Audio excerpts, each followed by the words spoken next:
Hi friends. അപ്പോൾ ഇതാ ഞാനൊരു ഈസി ആയിട്ടുള്ള ഒരു ബ്രേക്ക്ഫാസ്റ്റ് റെസിപ്പി ആയിട്ടാണ് കേട്ടോ വന്നിട്ടുള്ളത്. ഇത് തയ്യാറാക്കാൻ വേണ്ടിയിട്ട് നമുക്ക് കുറച്ച് അരിപ്പൊടി മാത്രം മതി. ഈ കപ്പിൽ ഒരു കപ്പ് അരിപ്പൊടിയാണ് ഞാൻ എടുത്തിട്ടുള്ളത്. അതിലേക്ക് ഇതാ ഒരു കപ്പ് വെള്ളം ഒഴിച്ചു കൊടുത്തിട്ടുണ്ട്. 2 കപ്പ് വെള്ളമാണ് വേണ്ടത്. അതിൽ ഒരു കപ്പ് വെള്ളം ഒഴിച്ചിട്ട് നമ്മൾ നന്നായിട്ടൊന്ന് മിക്സ് ചെയ്തെടുക്കണം. അതിനുശേഷം ഒരു കപ്പും കൂടെ ഒഴിച്ച് നമ്മളത് നന്നായിട്ടൊന്ന് ലൂസാക്കിയിട്ട് എടുക്കണം. അപ്പോൾ ഇതാ ഒരു കപ്പ് വെള്ളം കൂടെ ഒഴിച്ചു കൊടുക്കുന്നുണ്ട് കേട്ടോ. അപ്പോൾ ഇതാണ് കേട്ടോ കൺസിസ്റ്റൻസി. ഇതുപോലെ ലൂസാക്കിയിട്ട് വേണം നമ്മൾ എടുക്കാൻ വേണ്ടിയിട്ട്. ദോശക്കല്ല് ചൂടായതിന് ശേഷം നമുക്കിതിലേക്ക് നമ്മുടെ കലക്കി വെച്ചിട്ടുള്ള അരിപ്പൊടി ഒഴിച്ചു കൊടുക്കാം.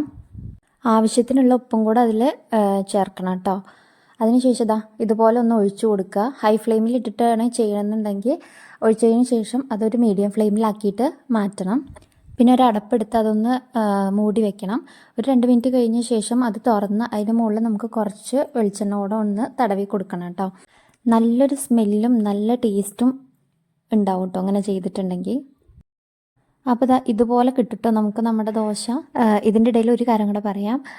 നിങ്ങളെൻ്റെ ചാനൽ ആദ്യമായിട്ടാണ് കാണുന്നതെന്നുണ്ടെങ്കിൽ ഒന്ന് സബ്സ്ക്രൈബ് ചെയ്ത് സപ്പോർട്ട് ചെയ്യാൻ മറക്കരുത് കേട്ടോ പ്ലീസ്. അടുത്തുള്ള ബെൽ ബട്ടണും കൂടെ ഒന്ന് പ്രസ് ചെയ്തിട്ടുണ്ടെങ്കിൽ ഞാൻ എല്ലാ നോട്ടിഫിക്കേഷൻസും നിങ്ങൾക്ക് കിട്ടും. ഇഷ്ടമാവുകയാണെങ്കിൽ എന്തായാലും ഒന്ന് സബ്സ്ക്രൈബ് ചെയ്യാം. അപ്പോൾ മുമ്പത്തെ വീഡിയോസിലൊക്കെ ഞാൻ ഡേ ഇൻ മൈ ലൈഫും ക്ലീനിങ് മോട്ടിവേഷനൊക്കെ ഇട്ടിട്ടുണ്ട്. അപ്പോൾ നമ്മുടെ ദോശ റെഡിയായി വന്നിട്ടുണ്ട് കേട്ടോ. അതിൻ്റെ മുകളിൽ കുറച്ച് വെളിച്ചെണ്ണ തടവി കൊടുക്കണം, എന്നാലാണ് അതിൻ്റെ ടേസ്റ്റ് കിട്ടുള്ളൂ. ഇത് നമുക്ക് ഈ ദോശക്കല്ലിൽ മാത്രമല്ല നമുക്ക് പാനിലും ചെയ്യാൻ പറ്റും. അത് ഞാൻ ഈ വീഡിയോൻ്റെ ലാസ്റ്റ് കാണിക്കാം കേട്ടോ. നല്ല സോഫ്റ്റ് ആയിട്ടുള്ള ദോശയാണ് കേട്ടോ ഇത്. ഇതിൻ്റെ കൂടെ നമുക്ക് കറി വേണമെന്നൊന്നുമില്ല. നമുക്ക് കട്ടൻ ചായൻ്റെ കൂടെ വെറുതെ കഴിക്കാനും പറ്റും. കറി വേണമെന്നുണ്ടെങ്കിൽ ഇതിന് കോമ്പിനേഷൻ നമുക്ക് നമ്മുടെ ചിക്കൻ കറി അല്ലെങ്കിൽ മുട്ട റോസ്റ്റ്, ഉള്ളി റോസ്റ്റ്, ചട്നി എന്താണെങ്കിലും നല്ല കോമ്പിനേഷനാണ്. എന്തായാലും നിങ്ങൾ ട്രൈ ചെയ്തിട്ടില്ലെങ്കിൽ തീർച്ചയായിട്ടും ട്രൈ ചെയ്ത് നോക്കുക. ഇഷ്ടപ്പെടുകയാണെങ്കിൽ കമൻറ്റ് ചെയ്യുക. നിങ്ങൾക്ക് എന്തെങ്കിലുമൊക്കെ അഭിപ്രായങ്ങളുണ്ടെങ്കിൽ കമൻറ്റ് ബോക്സിൽ ഒന്ന് കമൻറ്റ് ചെയ്താൽ മതി. അപ്പോൾ അത് അടുത്തതായി ഞാൻ കാണിക്കാൻ പോകുന്നത് പാനിൽ ഉണ്ടാക്കുന്നതാണ് കേട്ടോ. പാനിൽ ഉണ്ടാക്കാൻ വളരെ ഈസിയാണ്. ഇതുപോലെ ഒന്ന് ഒഴിച്ചു കൊടുക്കുക. അതിനുശേഷം ഒന്ന് അടച്ച് വെക്കുക.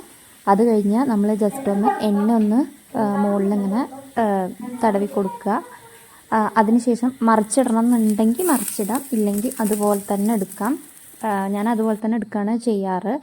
അപ്പോൾ അടിപൊളിയാണ്. നിങ്ങൾക്ക് ഇഷ്ടപ്പെടുകയാണെങ്കിൽ എന്തായാലും ഒന്ന് ട്രൈ ചെയ്ത് നോക്കൂ കേട്ടോ.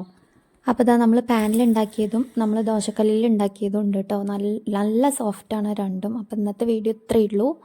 താങ്ക്